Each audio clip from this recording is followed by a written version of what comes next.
నమస్తే, అందరూ ఎలా ఉన్నారండి? మేమైతే చాలా చాలా బాగున్నాం. మీరు కూడా బాగుండాలి మనస్ఫూర్తిగా కోరుకుంటున్నానండి. చాలా రోజుల తర్వాత వీడియో పెడుతున్నాను కదా. ఇప్పుడు ఏంటంటే మనం చికెన్ ఫ్రై తింటాము, చికెన్ కర్రీ తింటాము, చికెన్ సూప్ తింటాము, చికెన్ టిక్కా అన్నీ తింటాం కదండి.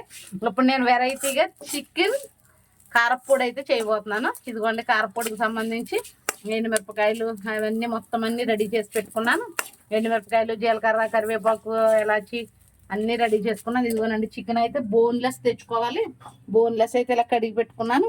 ఇప్పుడు ఎలా చేస్తానంటే దాని ప్రాసెస్ అంతా చూసేసి ఎండుమిరపకాయలు ఇవన్నీ మిక్సీకి అయితే వేయడానికి రెడీ చేసి పెట్టేసుకున్నాను. ఇంకో బాండీ అయితే పెట్టేసుకున్నాను. ఇప్పుడు చికెన్ అయితే ఫ్రై చేస్తాను అనమాట.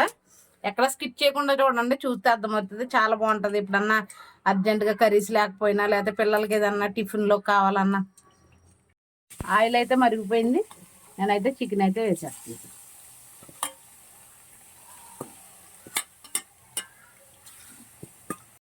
చికెన్ అయితే ఇలాగా చక్కగా రెడ్డగా వేపేసుకోవాలన్నమాట. బాగా మనం చికెన్ పికిల్కి ఎలా పెడతామో అలా వేపేసుకోవాలి. వెల్లుల్లిపాయలు అయితే తీసుకున్నాను నేను. వెల్లుల్లిపాయలు ఇది గింజలు వేసేసుకుంటున్నాను. మిక్సీ అయితే పట్టేస్తాను ఫస్ట్. తర్వాత ఈ బాగా వేగిన తర్వాత ఇవి పడతాను. ఇదిగోనండి ఇందులో కొంచెం అయితే సాల్ట్ వేస్తున్నాను. సాల్ట్ ఇందులో కూడా వేసుకుంటున్నాను. సాల్ట్ సరిపోతే మళ్ళీ కలుపుకోవచ్చు. అయితే ఇలా ఫ్రై చేసేసుకున్నాను కదా చక్కగా. ఇదిగో ఇదేమో ఎండుమిరపకాయలు మసాలా అన్న ఉంది కదా, అదైతే మిక్సీ పెట్టేసుకున్నాను. ఇప్పుడు ఇది చల్లారిన తర్వాత ఇది కూడా మిక్సీ పడతాను, చూపిస్తాను చూడండి ఎక్కడ స్కిప్ చేయకుండా. ఇందులో అయితే ఈ ఫ్రై చేసిన చికెన్ అయితే వేసేసి నేను మిక్సీ అయితే పట్టేస్తున్నాను చూడండి. మొత్తం ఎండుమిరపకాయలు ఇవన్నీ వేసుకున్నాను కదా, ఇవన్నీ అయితే మిక్సీ పట్టేసాను. ఇదిగో రెడీ అయిపోయింది. ఇప్పుడు నేను తాలింపేసి చూపిస్తాను చూడండి. వేసుకుని కొంచెం వెల్లుల్లిపాయ, కరివేపాకు వేసుకున్నాను.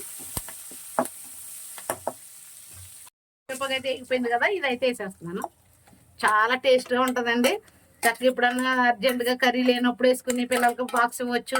తర్వాత వచ్చేసి ఏదన్నా ఇడ్లీలోకి చట్నీ లేకపోయినా చక్కగా నంచుకు తినొచ్చు. చాలా బాగుంటుంది. అందరూ ఎక్కడ స్కిప్ చేయకుండా చూసి వీడియో అయితే లైక్ చేయండి, షేర్ చేయండి, సబ్స్క్రైబ్ చేయండి.